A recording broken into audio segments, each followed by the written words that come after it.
Get the latest local news, obituaries, police splatter, weather forecast, and more with no paywall. Head to DeWittDailyNews.com to get the local information you need to know. Your friend in Central Illinois. WHOW. Top of the morning. Thanks for being with us. I'm your host today, Seth Lawrence. The WHOW Morning Show streams to Facebook and YouTube, brought to you by Peterson Insurance, your Pekin Insurance agent in Clinton. My guest on the Zoom today is Candace Summers with the McLean County Museum of History. Candace, always good to see you. How you doing this morning? Just trying to stay warm because the heat is not on yet in the building, so I got a little space heater going. You and me both. It's funny. I actually just walked by Ben's office just a minute ago. Said I think we're getting to the point we might need to turn the heat on. So, you know what? I'll tell you what though. For getting towards the end of October, that's not too bad. You know, there's been times we've had it on. The 1st of October. So right, and snow. I can remember snow. Early in October. So I'm not complaining. It's a very Midwest trait that we see how long we can last before we turn on the heat or the AC. And Yep. It's a mark of pride for us who last. I was just going to say that. You took the words right out of my mouth. It's just a source of pride. Just, who can last the longest. So, right. No, but yeah, it's, and by the way, you're the first guest officially this month to use the S word other than the meteorologist within the past. So kudos to you for putting that into the universe for the first time, Candace. But I can remember plenty of Halloweens that we've had snow, and as a kid, trick-or-treated with a snowsuit on. But I got to say that the people, you go to their houses and there's not many trick-or-treaters, they take pity on you and give you twice as much. Hey. So I'll take it. There you go. That's a win for sure. Speaking of trick-or-treating, is the museum doing anything for Halloween this year, Candace? We'll probably have some treats at the desk on Halloween, since it is a Friday this year. So any kiddos that stop by before we close for the day at 5 o'clock, you might get some treats downstairs. We love seeing costumes, so please stop on by. Do you and the staff over there, do you all get dressed up for Halloween? Some people dress up. I am what I am every day, a museum worker for Halloween. Very good. Very good. Speaking of Halloween as well, I know the Day of the Dead celebration is always a very popular event for the museum. Candace, let's start with that today. Yeah, absolutely. So I'm trying to think how many years it's been. It's probably been about 8 years that we've done an annual Dia de Muertos celebration here at the museum, Day of the Dead. And it just keeps getting bigger and better every year. So we have many community groups that we have partnered with to have this event. It is Saturday, November 1st from 3 to 7 o'clock. It's free. All ages are welcome, and we're going to have a craft activity.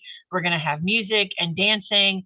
We're going to have our community ofrenda. Mm-hmm. So we're encouraging people to bring 5x7 or smaller photographs of loved ones who've passed away to add to our community ofrenda. And there'll be all these great community organizations like Wilmington Public Library, Latinas in STEM ISU, Normal Public Library, Star Literacy, the Immigration Project, so many more, all on our website that you can see the great resources and activities that we'll have here for that community celebration. So take us back to kind of the root of this event. I'm sure it's, one of those teaching opportunities. Just how about the reason for doing this? Oh, wow. So we were approached, I want to say it was like 2018, we were approached by some folks at Illinois State University who wanted to do something to commemorate Day of the Dead here in McLean County. And so in those early years, we partnered with ISU, some other Latino groups in McLean County. We also partnered with the Children's Discovery Museum at that time and the Unitarian Universalist Church, and had this kind of multi-site Day of the Dead celebration. And that was a great way that we could introduce people in the community to what Day of the Dead is, why it's celebrated, how different Hispanic nations, Hispanic Latino nations celebrate this because everyone is different. There's different traditions in the different Latin nations. And it was great. And we've just built upon it since. We've had a mariachi band here in the past. We always do the community ofrenda. Even during the couple of years of COVID where the museum was closed, we had an outdoor ofrenda where we created banners that had pictures of our loved ones who have passed away on it with battery operated candles, and still a great way the community could interact and honor people even though we couldn't gather. And in the last couple of years, our director of youth and family education has invited many community groups to come in and celebrate with us. So we're very excited that the community has embraced this event and keeps helping it get bigger and better every year. You know, I kind of picture it in a way like the movie Coco, you know, and the tradition that they have. That's kind of what I picture a little bit. Is that accurate? Yes, and we definitely showed Coco one of those years that we, or the early years that we did the Day of the Dead celebration. I mean, and we've had, you know, like face painting to look like the calaveras, you know, the skeletons that you see, and the traditional bread that you serve during Day of the Dead, and lots of, you know, Hispanic Latino treats and things that symbolize different things during this particular festivity. So yes, very much. If you've seen Coco, you've definitely got a taste of Dia de Muertos celebration. So we encourage everyone to come down. And if you've never been, please come, especially the community ofrenda will be up through a good portion of November. And so you can bring a photo to contribute it to remember and honor those loved ones in your life that have passed away. Because it is a really great way for us to remember and reflect. And us remembering helps keep those people alive in a way. Yeah. Maybe you get this question a lot. I don't know. You know, it because it falls on the day after Halloween. I venture to guess a lot of people think it's a Halloween tied event. How about that, Candace? No, they do. Absolutely. It is a challenge when Dia de Muertos falls the day after Halloween, which is All Hallows Eve. You have All Saints Day, All Hallows Eve, and then the Dia de Muertos. But everybody just kind of lumps them in with Halloween because, you know, you see the skeletons. But Day of the Dead is not something scary. You know, it's not something to fear. It's something that is a celebration of life and those who have gone before us. So we intentionally make sure we have it after Halloween. We don't have it on the day of Halloween because we don't want people to get confused and mix those things up. No. Sure. Yeah. Right. Very good. Very good. Well, Candace, again, highlight Dia de los Muertos celebration, the when, the where, what's going on? Just one more time for us. Yeah. So it'll be here at the museum Saturday, November 1st from 3 to 7 p.m. All ages are welcome to this free community event. There'll be food, there'll be dancing, there'll be music, there'll be art, and our interactive ofrenda as well. Sure. Very good. Very good. Candace Summers is the with the McLean County Museum of History, our guest on the Zoom today. And Candace, I know the morning in McLean is going on yet still. Remind us about this. What's going on and how much longer can we check it out?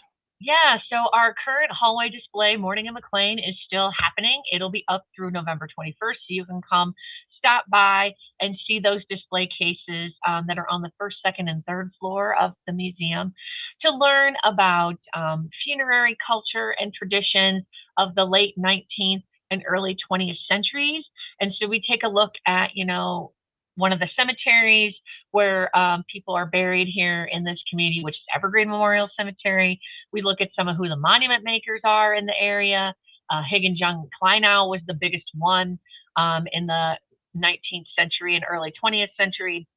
We take a look at funerary attire, funeral homes, also how people honor and remember with mourning ribbons and cloth, and take a look at postmortem photography, which, you know, was very popular in an age where you didn't have a lot of photos of loved ones, particularly when they were alive. And then we also look at a very unique aspect called hair work, that people would use hair to make jewelry or wreaths in order to remember those who have gone before us. So it's really a fascinating display that I hope that people become a little less trepidatious about death and mourning, because as we all say, it's a part of life. There are two things you can't get away from in life, and that's death and taxes. Mm-hmm. And so we want people to understand where some of our cultures and traditions come from today. Why do we have funerals? Why do we have a wake? Why do we wear black? Mm-hmm.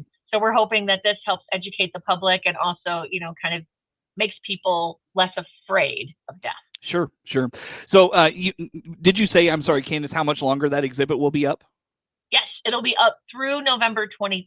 So Okay. You still have a few more weeks to come by and see this hallway display. Got it. Very good. What's next for the hallway display?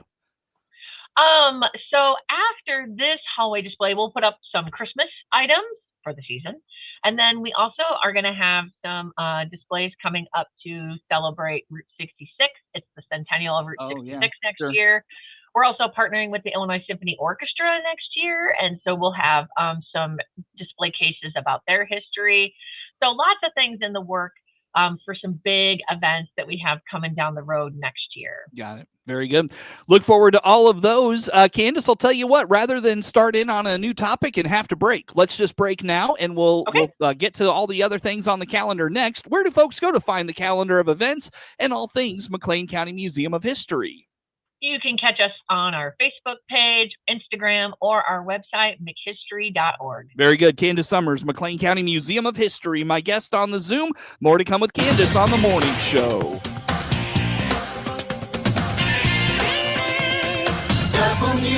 WHOW. WEZC, your easy choice, 95.9 FM, is the voice of the Monticello Sages. Also streamed and archived at DeWittDailyNews.com. Hear live play-by-play football, boys and girls basketball, baseball and softball, all season long. And a best of broadcast every Saturday at noon. All brought to you by Kirby Medical Center, First Mid, and Stewart Family Hardware, all in Monticello.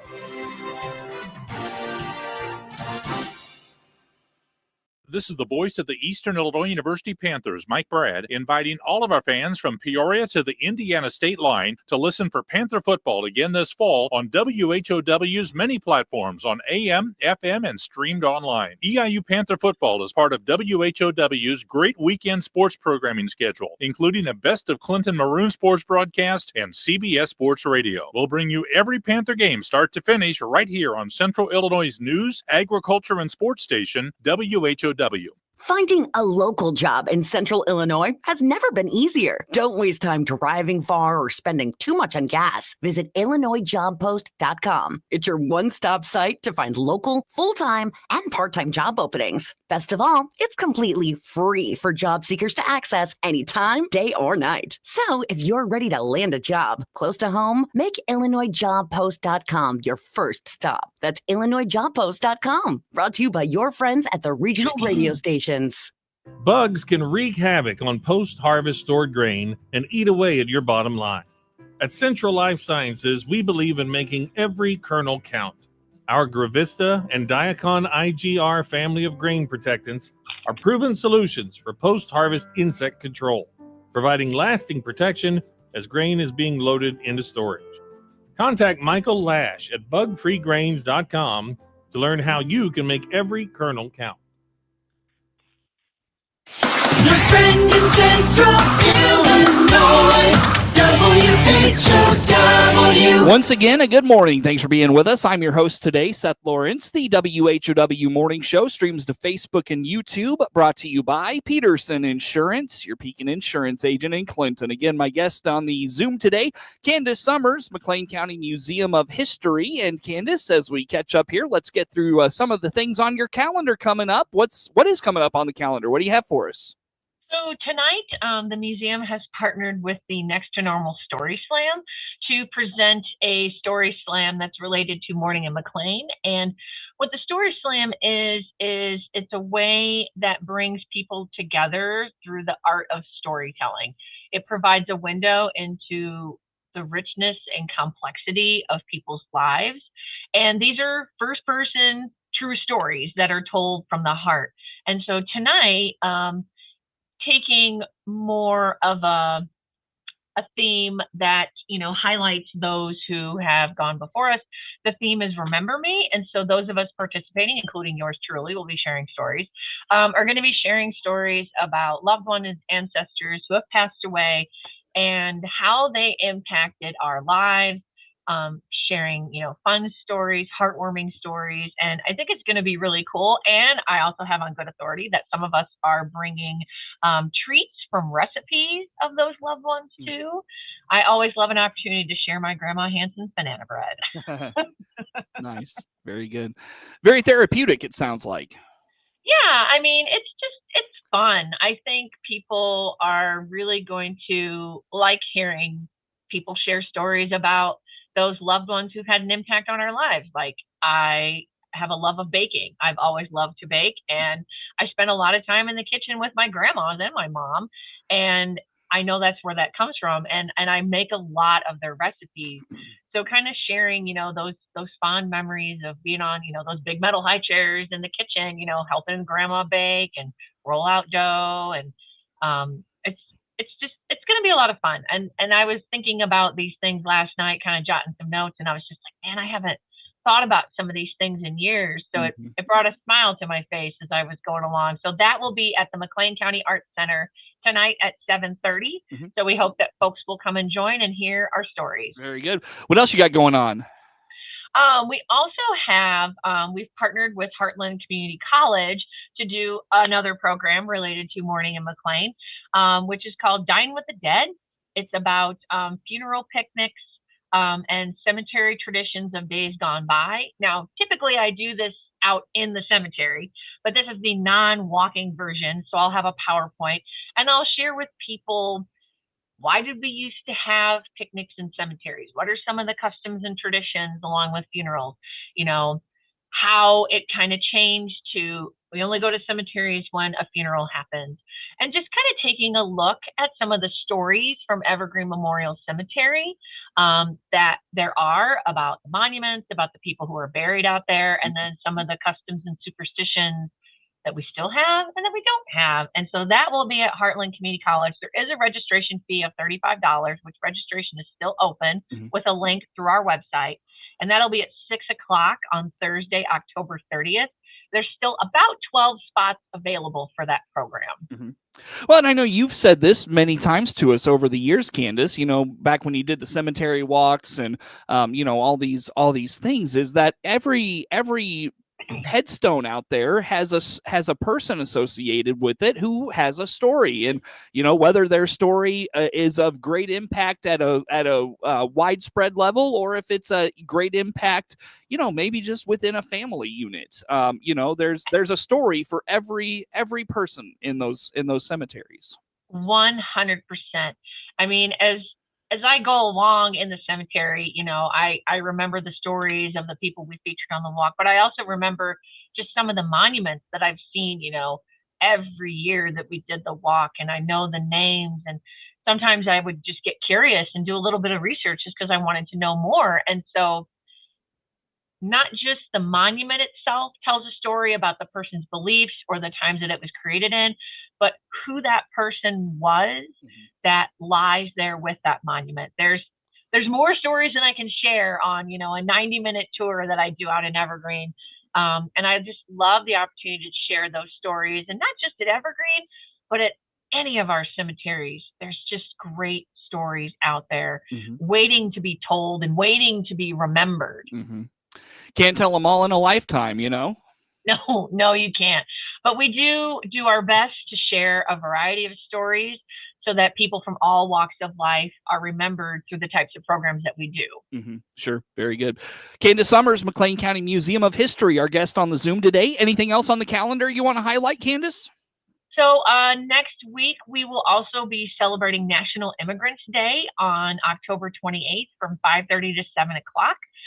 We will have a welcome, and we'll have some food and conversation with several speakers.